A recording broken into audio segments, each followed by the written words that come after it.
शाबसी मलगरू द तंजीम पलो रवान शे मुटे शे राजमा शे हवी पहाड़ मैदान शे शाबसी मलगरू शाबसी मलगरू द तंजीम पलो रवान शे मुटे शे राजमा शे हवी पहाड़ मैदान शे शाबसी मलगरू है शाबसी मलगरू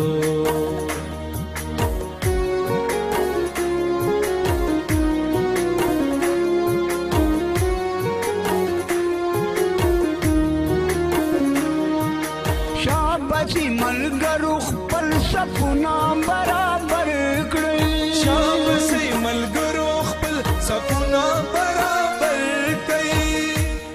ए विखशे साम्राज्यानु ला पमख सपेड़ी वर कड़ी ए विखशे साम्राज्यानु ला पमख सपेड़ी वर कड़ी بارا د خوشحالۍ خبره ده چې دا ځل په KPK کې په 9 ضلعو کې چې دی نو سالګیره کیږي نو دا زموږ دپاره یو د فخر خبره ده چې دا تنظیم زموږ مخکې روان دی خبرې خو ټولو ملګرو وکړې څه خبرې پاتې نه دي خو زه دا یوه خبره کوم چې زموږ مرکزي مغل فیډریشن پاکستان صدر دلدار پانی صاحب او جنرل سیکرټري زاهد امیر صاحب بیگراج صاحب او دغه شانتي نور زمونږ قومي مشران چې هغو زمونږ حوصله افزایي وکړه او په یو کال کې زمونږ په سوات باجوړ دیر او په دې ډېرو علاقو کې چې دی نو زمونږ د رورۍ تنظیمونه جوړ شو او د دې مقصد دا دی زمونږ د تنظیمونو جوړېدو دا د کم قومونو خلاف نه دی دا د ملک خلاف نه دی دا د کم مسلو دپاره نه دی زمونږ تنظیم صرف او صرف د خپل منځ کې د ورورولۍ او اتحاد دپاره دی زمونږ د تنظیم مقصد چې زمونږ کم یو ورور باندې تکلیف راشي مصیبت راشي چې موږ هغه ته ټول په جمع به وردیږو دا عهد وکوي چې کم یو ورور خبریږي چې هغه دویم ورور ته حاضري دا که په دیر کې که په باجوړ کې که په مردان کې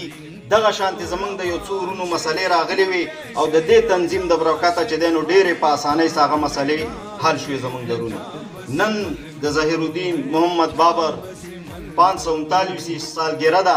خو ټول ورونه دا داسې مقرر کوي چې څنګه موږ په کال کې د وړوکي اختر ورځ په خوشحالۍ مناوو نو زه خو بې انتهایي نن ډېر زیات خوشحاله یم چې دا خپل ورونه ینم او دا مشران دا ما د دې نه مخکې په 40 سال عمر کې نه دي لیدلي نو په دې باندې زما دا کم ورونه چې راغلي دلته کې نو زه د خپلو ټولو ورونو ته چې دی نو خراج تحسین پیش کوم او سلام پیش کوم د خپلو ورونو ته چې دغه شانتې د خپلو مشرانو یاد مه ختموئ او انشاءالله چې را روان ځل به په KPK کې د ټولو نه زیاتې سالګیري کېږي د پاکستان په نسبتو خو دا یوه خبره زه کوم چې کم کشران کول دی زمونږه تاسو چې دی نو په تعلیم باندې توجه ورکوئ کوشش وکئ چې تعلیمونه وکئ ځکه چې د کشمیر وزیر اعظم چې دی نو هغه زمونږ ورور دی سردار عبدالقیوم خان داسې سردار تنویر الیاس صاحب داسې په آرمي کې په ډاکټرانو په سرکاري لیول زمونږه د نیم نه زیات کسان چې دی نو زمونږ په سرکاري عهدو باندې دي نن چې مونږ د سالګیره مناوو د 539 سالګیره ده د هیڅ چا دومره تاریخ نشته او نه څوک خپل نیکه او خپل مشران بیرته داسې په دې انداز باندې یادوي په کوم انداز چې تاسو یاد کړو او د اوسه پورې ستاسو د زړونو نه ونوته چې 1500 او یو کم 40 کاله وشو هغه زموږ په زړونو کې ژوندی دی نو تاسو سوچ فکر پکار دی چې یاره په څه وجه ده څه داسې موضوع ده یا کوم داسې تاریخ دی یا کومه داسې خبره ده چې هغه زموږ په زړه کې نن ژوندی دی زموږ ظهیر الدین محمد بابر دا په 14 فروری 1883 کې په ترکستان کې پیدا شوی و ټیک ده هغې فرغانه په هغه ټیم کې ویله اوس ترکستان فرغانه که فرض که دا نوم راشي فرغانه په ترکستان کې دی دا کې زموږ ظهیر الدین بابر سره پیدا شوی د ده پلار حاکم و په هغه ټیم کې د بده قسمته چې د پلار یې دا ډېر ورکوټی چې پلار یې وفات شو چې کله پلار وفات شو نو ده ته د بادشاهي حواله کړه د فرغانه ترکستان دته یو هلک له په 12 کاله عمر کې په 12 کاله عمر کې یو ماشوم د بازار نه سودا نشي راوړی په نن سبا دور کې. او زمونږ داسې نیکونه چې په 12 کاله کې ورته ټول حکومت حواله کړل ته چلاوه، خو په هغه کې اهلیت هغه مور د چنګیز قوم نه وه، د هغې نه وه، په هغې کې دا اهلیت هغو شو کولی ځکه ورته حواله کړه. الله تعالی ورله دا صالحه پرې راوسته په وړوکوالي باندې، خو ته معلوم و چې دی کولی شي. چې کله د خپل پلار منصب سنبال کو نو په هغې کې ورته مختلف کورنۍ مسلې جوړې شوې، ترونه او مختلف طریقو باندې هغه د هغه ځینې بېدخل کړه.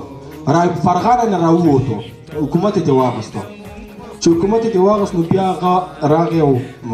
چونکې د پلار بادشاه په خپل منصب باندې ناست و، نو ده خو یو محکوم ژوند نه شو تېرولی. چېرې تللی یو چا سره پناه اخیستې وي چې زه به دلته پروت یم او مزې به م یو راغی دا کابل او قندهار یې فتحه کړه. چېرې په دې ځای کې به ورته یم خپل ځای به بېرته اخلم. چې کله یې هغه وکړو هغه ته پته ولګېده چېرې زما بېرته زه خپل ریاست چې کوم دی مشکلات دي پکې. بهرحال بیا یې واغستو په یو منصوبې تحت یې واغستو. خو چې کله دلته ناست په کابل او په قندهار کې نو دوی سوچ وکړو چېرې